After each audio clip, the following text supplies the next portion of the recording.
Assalamu alaikum, family. Sorry about that interruption, but a phone call came through. But let me go right to Ezekiel. I was quoting Ezekiel. Let me read it from you from the Bible, and we're going to talk about this Bible very deeply in a second. But here is from Ezekiel. This is Ezekiel chapter 29, verse 9. It says, "And the land of Egypt shall be desolate and waste, and they shall know that I am the Lord, because he hath said, the river is mine, and I have made it." That's a heavy statement for two reasons. Number one, why would God be angry with the Egyptians because they claim to have made the Nile? Uh, is that a lie? Are they claiming something that was done by nature, and therefore they should not take credit for it? Or is it in fact the truth that we did in fact build the Nile? And as I stated in previous video and also in my book, I Will Not Apologize, The Resurrection of the Master Architect, I show and prove that it was a artificially made 4,000-mile river. So yes, we did make it. And why would the Lord be upset with that? We must understand something about this book, okay? And who did it, why they did it, where they got it from, for the game that they're playing. And for all of those who think they come up with, you see, the Bible was you see it was plagiarized, and it's been tampered with. It ain't the real deal. Oh, thank you very much for telling us that. Even though the Honorable Elijah Muhammad has told us that for uh, ages, and it's right here on the back of the Final Call newspaper on what the Muslims believe. It's Final Call newspaper. You heard that from? It was right here. It says number 3 of what the Muslims believe. We believe in the truth of the Bible, but we believe that it has been tampered with and must be reinterpreted so that mankind will not be snared by the falsehoods that have been added to it.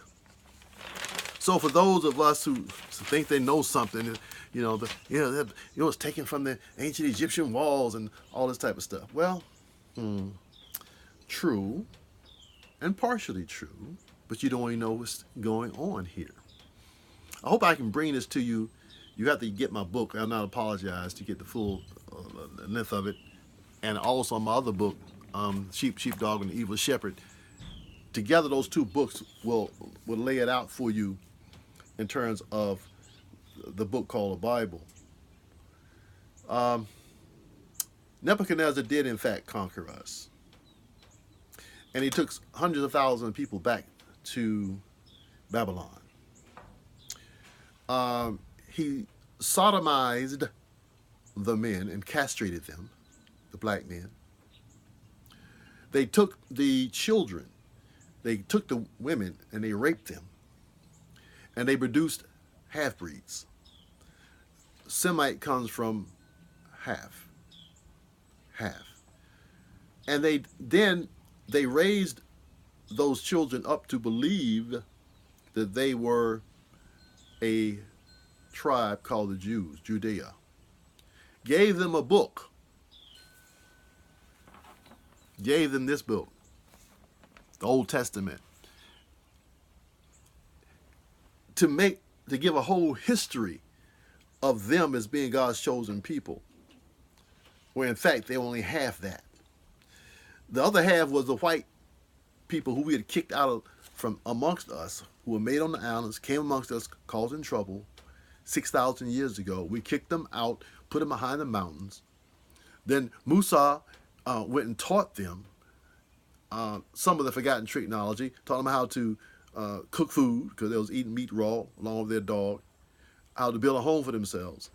And then they would come out from the mountains and they would raid the villages and take back women to them behind the mountains and make these half-breed soldiers, make them believe that they were, them, which they weren't. They were just half. Then they came down later, called the Hyksos, and came first through Mesopotamia, then down into Kemet, down into Egypt, where they wanted the gold. This was like 1700 BC. Then they was kicked out, all right, and picked out again and pushed back. And so this time when they came back again around 568 BC, after they had come back through Mesopotamia again, and they finally made it into Kemet, this time they had a different strategy. They took the people out, made half-breeds, gave them a new history of the world that was developed from what they stole off of our walls. Darius, in over a 16-year period, the successor to Nebuchadnezzar, came and had the priests and the scribes to write down everything that was on our walls. Then he gave it to Ezra, who in a town called Babylon in Kemet. Look on your maps in Cairo, there's a little town called Babylon. And that was the Jewish synagogue. Ezra synagogue is there now. Okay? This is the place, the fortress they built to receive all of these stolen materials and to rewrite them into the Bible, condensing thousands of years of history into a 4,000 year period, so that the white man would be here to be a part of that and call themselves the Jews, the usurper, Israel, the usurper. Jacob is his real name, then they changed it to Israel. Jacob is Yaqub. They dropped this pieces in the Bible, but they mixed things all up. Honorable Minister Louis Farrakhan said they didn't lie so much they don't even know what the truth is anymore. So we're trying to straighten it out in our books, trying to straighten out this snake. But let's show you what happened. So they took what was on our walls and they condensed it into a time period where they could fit in. They moved it from Africa and Arabia to Palestine. So now the promised land now is Palestine, and Jordan, the river Jordan is that sacred river, whereas really it was the Nile Valley. That's the promised land. The Nile River was that sacred river. And when we went to Kemet in 1989 and going down that Nile River early in the morning, seeing the sunrise, this is what our people used to sing about going home to the Jordan. It was really the Nile River. They said Jordan here because that was what they were taught, but they knew their real place was that Nile River. So, Solomon existed, Sheba existed, David existed, but not in Palestine, and not 3,500 years ago. These stories, we have to work to find out where they actually came from and where all this happened in different parts of Africa and Asia, but before those, a white man. Our histories go back for hundreds of thousands of years, and we had them on our walls. And they condensed them, what they could find, and they try to squeeze it into that time frame. They know there's more to that. That's why they're still searching in the Nile Valley, trying to find the other parts of it so they can destroy them, so as to hide their identity. So then you say, well, then if this book, the Bible, isn't true, then how can we as black people, in particular those in the Nation of Islam, claim that we are fulfilling Scripture when the Scripture has been tampered with? So therefore, the Jews can say, well, we wrote this book, not God. Therefore, how can you be fulfilling Scripture from God when we are the God of this book and we made it up? Well, you didn't actually make it up. You mixed it up. You stole something. It sounded good. And then you put it in the book. You see, in Holy Quran, it talks about how Allah knows what your mind thinks in advance. You know, He knows what your mind will produce. So, we knew that you were going to be here and what you're going to do because we made you. And so, we knew you was going to try to hide everything. And you were going to change our language. They killed off the people who could read the hieroglyphs. So, you got people now arguing about, about languages and the Syriac and all that. Listen, the Honorable Elijah Muhammad said Musa was taught ancient Egyptian Arabic. Now, what is that? You need to study that. Because Arabic is a spoken language, and later it was given the Nabatean script for the language because the Arabs were illiterate. They could not write. However, in ancient Egypt, we had the hieroglyphs and the words, the pronunciations, but the enemies of us, when they came up, they killed off the people who could read it, and they lost the pronunciation. So you have one, a language without a pronunciation, and the other, a pronunciation without a language, without a written language. So ancient Egyptian Arabic is the Arabic, but it's the hieroglyphs at the same time because that's what they spoke, ancient Egyptian Arabic. But now they killed off the priests, so you couldn't read and speak the language of the hieroglyphs. But you have the Arabic, which has been written in another script called the Nabatean script, and it has to seem it's no connection. But there is a connection.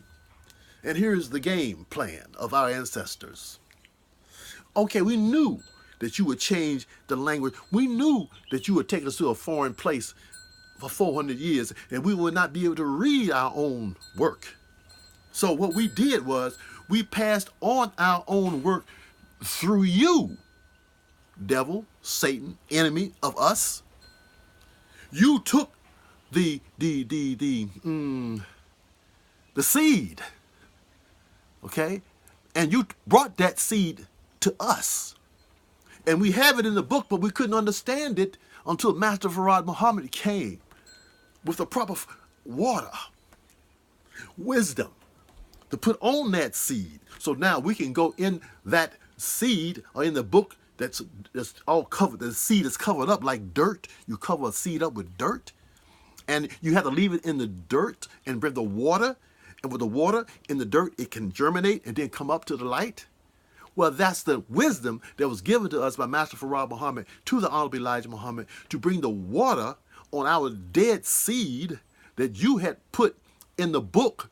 But the other part of that is in our DNA. So when that word is given for us to break down the knowledge of the book, then we can bring the other part of the book from ourselves and rewrite that history to find out who we were and are and who you are, Mr. White Man, Mr. Devil, Mr. Grafted Beast.